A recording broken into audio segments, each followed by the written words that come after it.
Herkese selam arkadaşlarım. Bugün sizlere naneli, limonlu, nefis revani tatlısı yapacağız.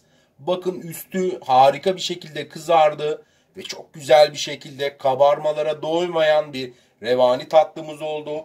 Tepsimiz de borcamımız da burada bu şekilde.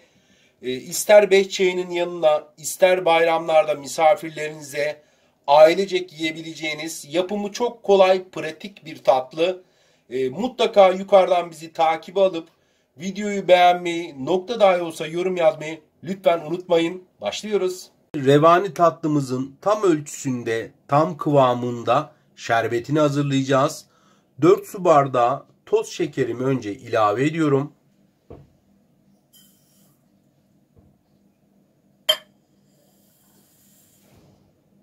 Beş su bardağı da oda sıcaklığındaki suyumu ilave ediyorum. Karıştırıyoruz arkadaşlar. Şimdi bunu iyice kaynatacağız. Kaynadıktan sonra da altını kısıp 15 dakika daha kısık ateşte kaynatacağız. Daha sonra da 2 ince dilim limon ilave edeceğiz. Önce kaynamasını bekliyoruz. Şerbetim iyice kaynadı arkadaşlar. Şimdi ocağımın altını kısıyorum. Kısık ateşte 15 dakika daha kaynatacağım. 2 ince dilim limon ilave ediyorum içerisine. 15 dakika sonra şerbetimi kapatacağım. Artık soğumaya bırakacağım. Kekimizi de hazırlamaya başlıyoruz. 5 adet yumurtamı borcamıma alıyorum. Bu kısım çok önemli arkadaşlar. Bu kısım revaninizin çok iyi kabarmasını sağlayan önemli kısımlardan bir tanesi. 1,5 su bardağı da toz şekerimi ilave ediyorum.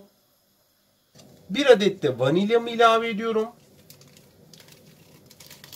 Şimdi arkadaşlar 6 dakika boyunca mikserimle bunu güzelce çırpacağım. Bu karışımımız beyaz bir kıvama dönüşecek. Böyle mayonez gibi, krema gibi bir kıvama dönüşecek. Bu aşama çok önemli. Ne kadar iyi çırparsanız revaniniz o kadar iyi kabaracak. Eğer yaptığınız revaniler kabarmıyorsa en önemli sebebi bu kısmı iyi çırpmamanız olabilir. 6 dakika mikserimizde şimdi çırpıyoruz. Kekim gördüğünüz gibi arkadaşlar krema gibi bir kıvam aldı. İyice köpürdü. Bu aşama dediğim gibi çok dikkat etmeniz gerekiyor. Şimdi 1,5 su bardağı da oda sıcaklığındaki yoğurdumu kekin içerisine koyuyorum. 1,5 su bardağı da sıvı yağ ilave ediyorum. 2 adet de limon suyumu içerisine ilave ediyorum. Şimdi 2 dakika kadar mikserle yine çırpıyoruz. 2-3 dakika çırptıktan sonra 2 adet limon kabuğu rendesini de ilave ediyorum. Sadece limonun kabuğunu rendeledim. Limonun beyaz kısmına gelince bırakın. Sakın orayı rendelemeyin. Sadece sarı kısmını rendeliyoruz. 1,5 su bardağı da irmiğimizi ilave ediyoruz. 1-2 dakika daha yine çırpıyoruz. 2,5 su bardağı unumu süzgeçten geçireceğim. Elemeden koymayın kesinlikle. Eğer iyi kabarmasını istiyorsanız kabartma tozunuzda, ununuzda mutlaka elekten geçirerek ilave edin. 1,5 da kabartma tozumu içerisine koyuyorum. Elekten geçireceğiz şimdi. Şimdi iyice eleyerek ilave ediyorum. 2 yemek kaşığı kadar da taze nane ilave ediyorum. Şimdi 2 dakika kadar çırpacağız bunu. 2 dakika kadar çırptık arkadaşlar. Arkadaşlar şunu söyleyeyim. Bu aşamaya kadar geldiyseniz emeğe saygı olarak yukarıdan bizi ücretsiz takip etmeyi lütfen unutmayın. Her gün saat 18'de yeni pratik tarifler paylaşıyoruz sizinle. Şimdi borcamımızı aldık. Biraz sıvı yağ ilave ediyorum. Bir fırça yardımıyla sıvı yağ her yerine yayacağım borcamımın. Bizim borcamımız gördüğünüz gibi büyük bir borcam. Eğer daha küçük bir borcamda yapacaksanız hangi malzemelerinizi daha az malzeme kullanmanız gerekecek çünkü. Onu da açıklama kısmına yazacağım. O ölçülerle aynen bu tarifi yapabileceksiniz. Şimdi kek hamurumu borcamıma koyuyorum. Bakın hamurun kıvamını da görüyorsunuz. Ne sert ne yumuşak. Tam ideal bir hamur elde ettik. Şimdi borcamımızı da birazcık böyle sallayalım. İyice otursun kek hamurumuz. Şimdi fırınımızda arkadaşlar 180 derecede önceden ısıttık. Fırınımızın içerisine koyacağız. Yaklaşık bir 40 dakika kadar fırının en alt gözüne koyun. Alt üst modunda bunu pişireceğiz. Üstü kızarana kadar bekleyin. Ama tabi fırınlarda farklılık gösterebilir. Kontrollü pişirin. Yani bizimki 40 dakikada pişiyor. Sizinki 45 olabilir. Ya da 35 olabilir. Kontrollü olarak dikkat edin.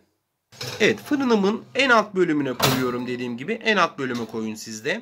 Arkadaşlar, revanimizi fırından çıkarttık. Yaklaşık bu sefer 50 dakika sürdü kızarması, hem altının hem üstünün. Bu yüzden kontrollü olarak pişirin. Sizin fırınlarınız dediğim gibi farklı olabilir. Fırından çıkarttık. Bir 5 dakika geçti. O fırındaki ilk sıcaklığını bir attı.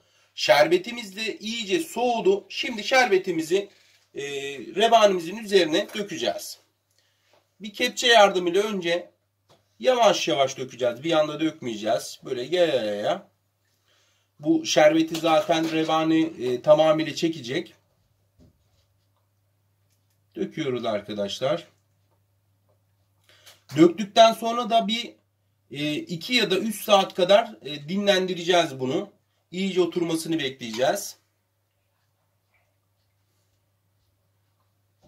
Dökmeye devam ediyoruz.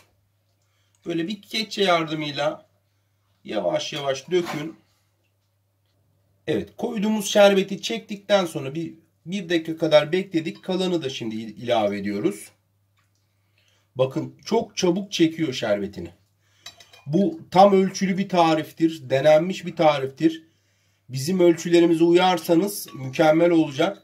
Eğer daha küçük borcamda yapacaksanız da açıklama kısmına daha küçük borcam içinde malzemeleri tüm ölçüleriyle yazacağım.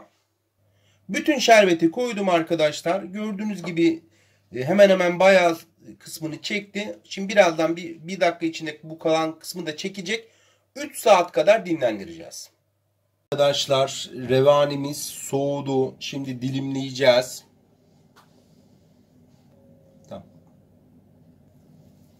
Tamam, bu şekilde güzelce dilimliyoruz. Bakın harika bir şekilde gidiyor. Şerbetini çok iyi bir şekilde çekti çünkü. Vallahi mis gibi oldu. Portakallısı da var bunun tariflerimizde. Portakallı revande yaptık. Evet arkadaşlar, dilimimizi de çıkarttık. Bakın inanılmaz bir şekilde güzel kabardı. Harika oldu. Üstü de çok güzel kızardı. Mis gibi naneli ve limonlu revani denemediyseniz mutlaka deneyin. Çünkü harika bir lezzeti var. Mutlaka yukarıdan bizi hemen takip alın. Çünkü her gün saat 18'de yeni tariflerle karşınızdayız. Görüşmek üzere.